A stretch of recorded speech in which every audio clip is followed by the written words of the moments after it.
Bonjour, donc l'objectif de cette vidéo est de vous présenter une batterie lithium-ion, la Lyre 18650, 2600 mAh. Donc au niveau des caractéristiques électriques et on va voir mécaniques, on va voir cette batterie. Donc là, la caractéristique, donc 2600 mAh, c'est-à-dire 2,6 ampères-heure. Là, la 18650, en fin de compte, c'est les dimensions mécaniques qui la caractérisent. Donc on voit au niveau mécanique, donc 18, on retrouve le 18 mm et 650, c'est-à-dire 65 mm. Donc sa capacité, elle est de 2600 mAh. Ça c'est la capacité en ampères-heure, la quantité d'électricité qu'il y a dans cette batterie. Sa tension nominale 3,7 volts et lorsqu'elle est chargée 4,20, 4,2 volts plus ou moins 0,5. Sa résistance interne 0,07 ohms, c'est-à-dire 70 milliohms.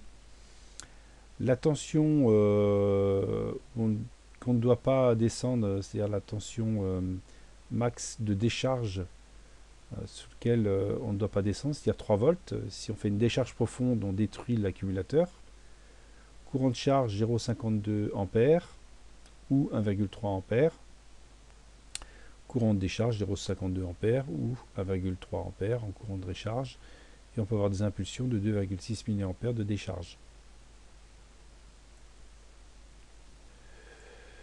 Donc, final charge, donc on arrête de charger lorsqu'on a atteint la tension de 4,2 volts.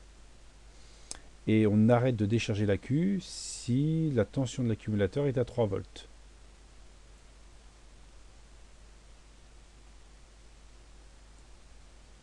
Donc là, c'est donc la tension nominale 3,7 volts. Donc on voit mesure donc avec une décharge avec un courant de 1,3 ampères jusqu'à temps qu'on atteigne 3 volts. On peut garantir 114 minutes de fonctionnement. Voilà, donc ça c'est les cycles donc on voit qu'au bout de un nombre de cycles, la capacité résiduelle a tendance à diminuer.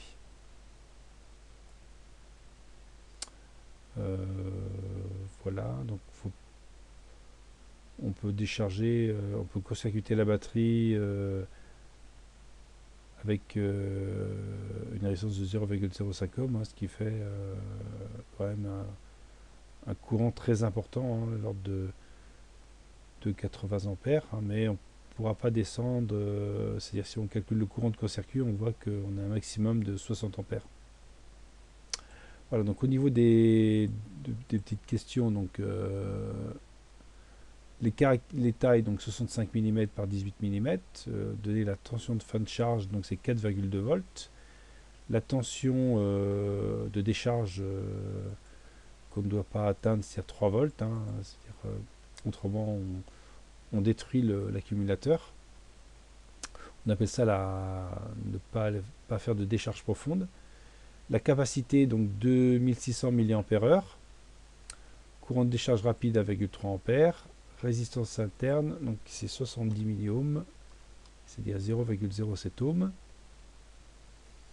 Voilà, donc si on a un panneau solaire d'1,5 watts qui vient charger cet accumulateur, en combien de temps l'accumulateur va être chargé? Donc on voit que la puissance en watts, c'est les U, les tensions en volts fois I en ampères. L'énergie en wattheure, c'est des watts fois des heures. Donc le temps en heures, c'est l'énergie stockée dans la batterie en wattheure, divisé par la puissance des panneaux solaires. Donc c'est U fois I fois T. Donc on prend une tension moyenne de 4 volts, voilà, au niveau de la Q. Donc 4 volts fois 2,6 ampères fois 1 heure, divisé par 1,5 watts, ce qui fait à peu près 7 heures. Donc il faut 7 heures pour charger un accu avec un panneau solaire de 1,5 watts.